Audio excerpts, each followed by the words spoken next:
Histoire du soir, bonsoir et bienvenue dans ce jour 12 du calendrier de l'Avent vidéo. Aujourd'hui on est dimanche, alors c'est parti pour allumer notre troisième bougie. Hop là. Alors troisième dimanche de l'Avent, on se rapproche un petit peu plus de Noël. On patiente, ça va arriver vite. On se retrouve avec l'histoire d'une contributrice anonyme qui nous raconte une anecdote familiale assez rigolote. Vous verrez. Ma grand-mère était femme de ménage chez un riche bourgeois de Nantes, probablement directeur d'un grand magasin type Galeries Lafayette. Ils ont eu une très courte aventure d'un ou plusieurs soirs qui a donné naissance à mon père, qui n'a jamais été reconnu, puisque mon grand-père n'a jamais été au courant de la grossesse de ma grand-mère.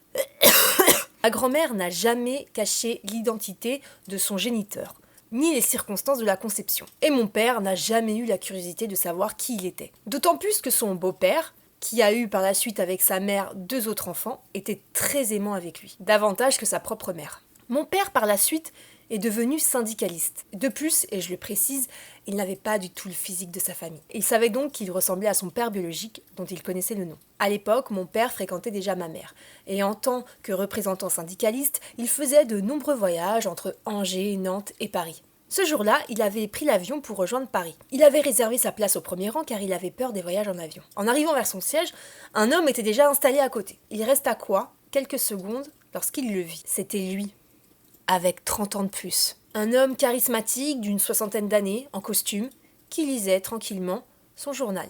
Mon père s'assoit donc à côté de lui, sans un mot. L'homme le salue néanmoins poliment. Mon père lui répond assez sèchement, ne voulant débuter aucune conversation. Un peu plus tard, l'hôtesse appelle son voisin par son nom de famille, confirmant ainsi ses derniers doutes. Ainsi, sa mère n'avait pas menti. La ressemblance était donc frappante. En revenant à Angers, auprès de sa compagne, il lui lance « Devine à côté de qui j'étais assis dans l'avion ?»« Mon père. » Ironie du sort, le destin est taquin. Merci à toi pour cette histoire. Effectivement, le destin est taquin, parfois. Et il y avait combien de chances pour que ça arrive de voyager à côté de son père biologique qu'on ne connaît pas et qui nous ressemble comme 2 gouttes d'eau. Demain, on est le 13 décembre et le 13 décembre, c'est la Sainte Lucie. Traditionnellement, ce sont les enfants qui préparent le petit déjeuner à leurs parents. Alors s'il y a des parents qui me regardent, n'hésitez pas à le dire à vos gamins que demain, c'est eux qui se lèvent à 6h et qui préparent à manger. Faut les former, les enfants. Important. Sur ce, je vous invite à vous abonner, à liker, à commenter, à partager. Et nous, on se retrouve demain en forme et à fond. Gros bisous à vous. Ciao!